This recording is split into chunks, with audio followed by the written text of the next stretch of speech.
제가 목공을 좋아하다 보니까 주변 지인분들이 가구가 깨지거나 조금 고장났을 때 저한테 고쳐달라고 많이 부탁을 하시는데요. 그 중에서 가장 많이 하시는 게 바로 이 서랍이에요. 안에 물건은 들어있고 우리는 계속 그 서랍을 잡아 당겨야 되니까 고장이 자주 날 수밖에 없겠죠.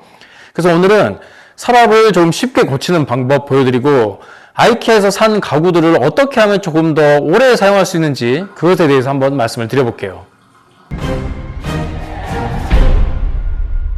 먼저 본격적으로 고치기 전에 저희 집에 있는 서랍 한번 봐볼게요.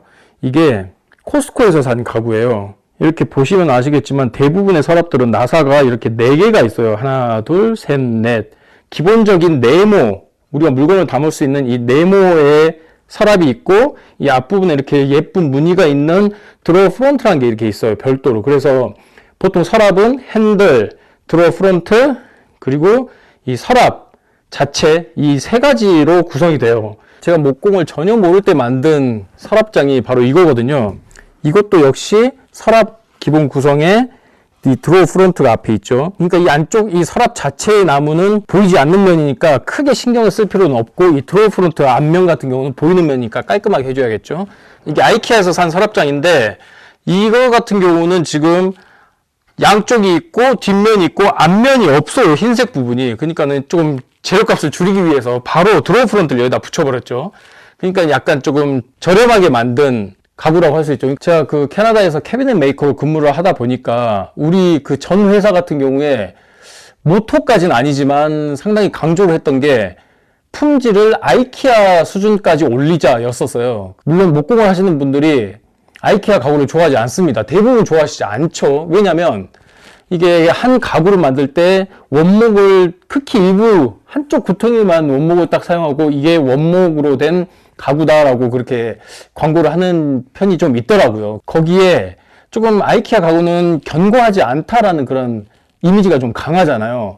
그래서 제가 항상 말씀을 드렸던 게 목공용 본드를 사셔서 아이케아에서 가구를 조립할 때는 항상 본드를 사용해야 된다고 지난번 영상에서도 말씀을 드렸는데 이게 왜 중요하냐면 그 어떤 가구를 만들 때 항상 목공용 본드를 사용합니다. 근데 우리가 아이케아에서 사온 가구는 어때요? 절대 본드를 바르지 않죠. 나사만으로 하다 보니까 시간이 지나면 이게 헐거워지고 부러지고 깨지고 한다는 거예요. 그러니까 한국에서도 온라인으로 목공용 본드 사면 한 8,000원이면 사는 것 같더라고요. 캐나다에서도 한 8불, 한 7,000원 정도면 목공용 본드를 살 수 있어요.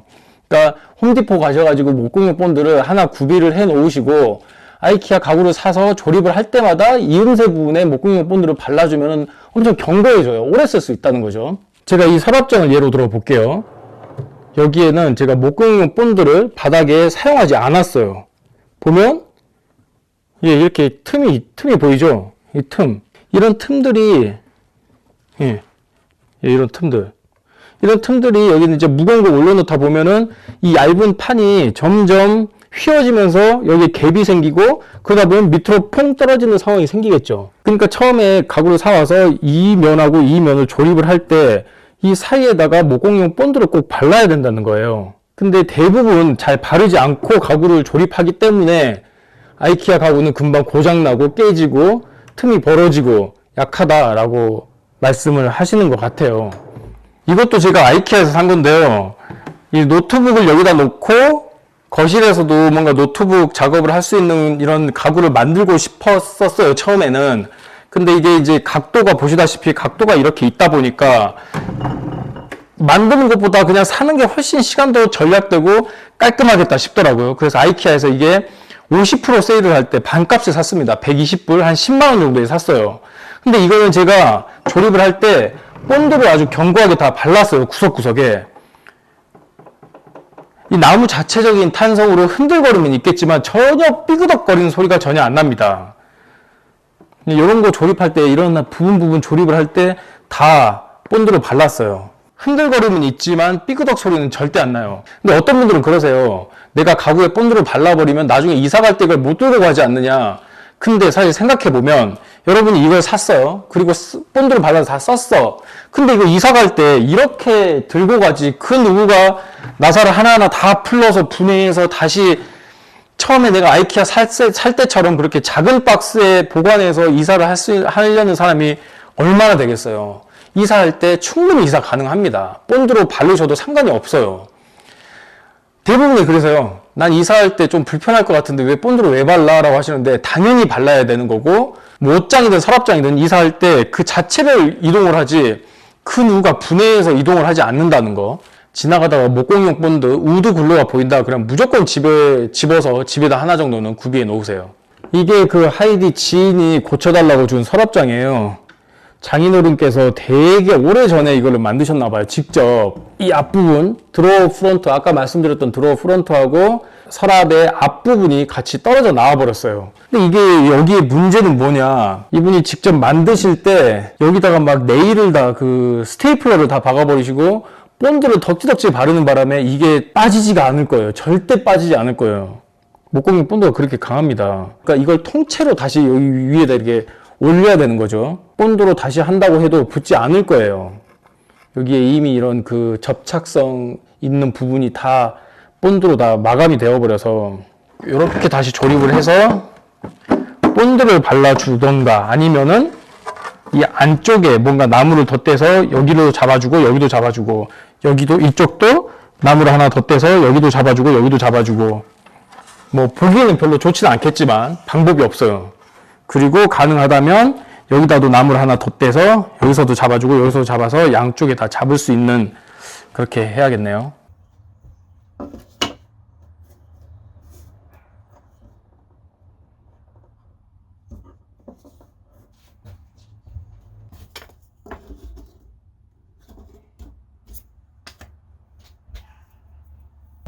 이 앞부분에 지금 본드가 많이 붙어있는 상태고 깨져버리는 바람에 이걸 어떻게 조립을 할까 고민을 하다가 좀 안쪽으로 덧대는 게 좀 편하지 않을까 했는데 이렇게 하면 좀 예쁘지 않아요. 하이디 직장 동료 주인한테 물어보니까 안쪽에는 어차피 뭐 예쁘지 않아도 상관이 없대요. 그래서 고심 끝에 이거 어떤 방법을 써볼까 하다가 결국에는 이 L 브레킷을 쓰기로 했어요. 이 브레킷, 물론 이 쇳덩어리가 이렇게 보이기 때문에 예쁘진 않지만 최대한 안 보이는 쪽으로 구석으로 해서 이렇게 해야 될 것 같아요. 이게 지금 본드 때문에 방법이 따로 없을 것 같아요.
안쪽에 이렇게 브레킷이 하나 들어가고 여기도 이렇게 하나 들어갔지만 어차피 서랍이 되게 깨끗하지 않은 상태인 걸로 봐서는 이 브레킷에 그렇게 크게 신경은 쓰지 않을 것 같아요.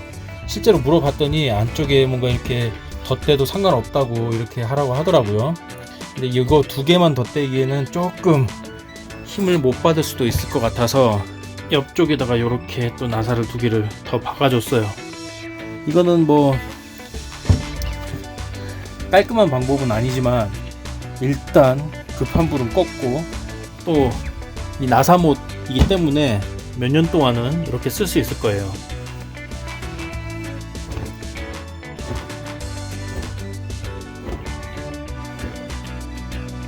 나사못 몇 개면 고칠 수 있고, 그리고 이런 구조만 생각하면은 어렵지 않게 고칠 수 있다는 거죠. 그러니까는 조금 고장났다고 버리지 말고 어렵지 않게 생각하셔서 잘 고쳐서 사용하시면은 오랫동안 쓸 수 있을 거예요. 그리고 아까 제가 초반에 말씀드렸던 것처럼 아이키아에서나 어디서나 무슨 가구 조립을 해야 되는 일이 생겼다 하면은 무조건 목공용본도 사용하셔야 되는 거 잊지 말고요. 안녕.